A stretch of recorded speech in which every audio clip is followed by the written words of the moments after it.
અયોધ્યામાં રામ મંદિરની પ્રાણ પ્રતિષ્ઠા આગામી 22 જાન્યુઆરીએ થવાની છે। આ માટે પૂરજોરશોરમાં તૈયારીઓ ચાલી રહી છે। રામ મંદિર માટે દેશભરમાંથી અનેક ખાસ વસ્તુઓ મોકલાઈ રહી છે, જેમાં વડોદરાથી 108 ફૂટ લાંબી અગરબત્તી તો અમદાવાદના ગોતામાંથી ધ્વજદંડ મોકલાઈ રહ્યો છે। અમદાવાદમાં જ આવેલા જય ભોલે ગ્રુપ દ્વારા પૌરાણિક ધર્મગ્રંથોમાં વર્ણવેલ શક્તિ બાણ અજય બાણની પ્રકૃતિનું નિર્માણ કરાવ્યું છે, જેને રામ મંદિરમાં સ્થાપિત કરવામાં આવ્યું છે। આ અજય બાણને ગ્રુપના સભ્યો સૌપ્રથમ શક્તિપીઠ અંબાજી ખાતમાં અંબાની અખંડ જ્યોત સમક્ષ વિશેષ પૂજા અર્ચના કરાવી હતી। પૌરાણિક કથા અનુસાર અજય બાણ સાથે શક્તિપીઠ અંબાજીનું કનેક્શન જોવા મળી છે। તે ત્રેતા યુગમાં પ્રભુ શ્રી રામ જ્યારે ઋષિ શૃંગીને મળ્યા ત્યારે તેમણે રાવણ સાથે યુદ્ધમાં જીત માટે ભગવાન રામને માં જગદંબાની પૂજા કરવા સૂચન કર્યું હતું, જે બાદ ભગવાન રામે માં જગદંબાનું જાપ કર્યું હતું। આથી માતાજીએ પ્રસન્ન થઈને આશીર્વાદ રૂપે તેમને એક બાણ આપ્યું હતું। આજ અજય બાણથી રાવણનો વધ થયો હતો। આ વાતનો ઉલ્લેખ માં જગદંબાની આરતીમાં પણ જોવા મળે છે।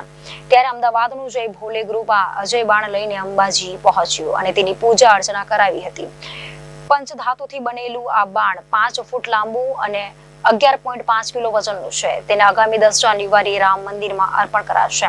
આ બાણને અમદાવાદમાં વટવામાં આવેલી ફેક્ટરીમાં બનાવવામાં આવ્યું છે, જેના નિર્માણમાં 5 દિવસનો સમય લાગ્યો હતો અને 15 કારીગરોએ દિવસ અને રાત મહેનત કરીને 5 ફૂટના અજય બાણને બનાવ્યું હતું। આ બાણ બનાવવામાં દરરોજે અંદાજે 5 લાખ રૂપિયા જેટલો ખર્ચ થયો હતો। જય ભોલે ગ્રુપ અમદાવાદ વર્ષોથી આરાસુરી અંબાજી માતા જોડે જોડાયેલું છે અને અમે અંબાજીથી ઘણી બધી ધાર્મિક પ્રવૃત્તિઓ કરેલી છે। ઘડિયાળ હોય કે પછી શ્રીયંત્ર હોય કે પાદુકા હોય માની સુવર્ણની કે પછી શ્રીયંત્ર, આવી દરેક પ્રવૃત્તિઓથી અત્યારે હાલ જ્યારે અયોધ્યાની અંદર મર્યાદા પુરુષોત્તમ પ્રભુ શ્રી રામનું નવનિર્માણ સાથે જે મંદિર બની રહ્યું છે, તો જગદંબાની એક કથા છે કે ત્રેતા યુગની અંદર જ્યારે ભગવાન શ્રી રામ અને લક્ષ્મણ જ્યારે અર્બુદાના જંગલોમાં અહીંયા આગળ વિચરણ કરતા હતા, ત્યારે શ્રીંગી ઋષિના કહેવાથી તેમણે મા જગદંબાની આરાધના કરી અને મા જગદંબાએ પ્રસન્ન થઈ અને તેમને અજય બાણ અર્પણ કર્યું હતું।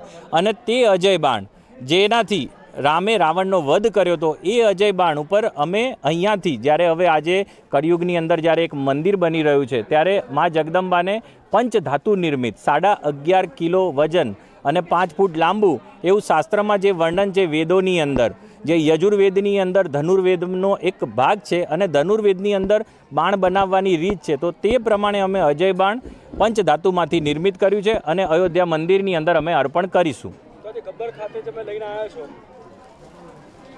ગબ્બર ખાતે અત્યારે હાલ અમારે કલેક્ટર સાહેબ દ્વારા તેનું પૂજન થશે અને ત્યારબાદ અમે અમદાવાદની અંદર ભક્તોને દર્શનાર્થે અમે ખુલ્લું મૂકીશું અને 10મી તારીખે અમે અયોધ્યામાં અર્પણ કરીશું।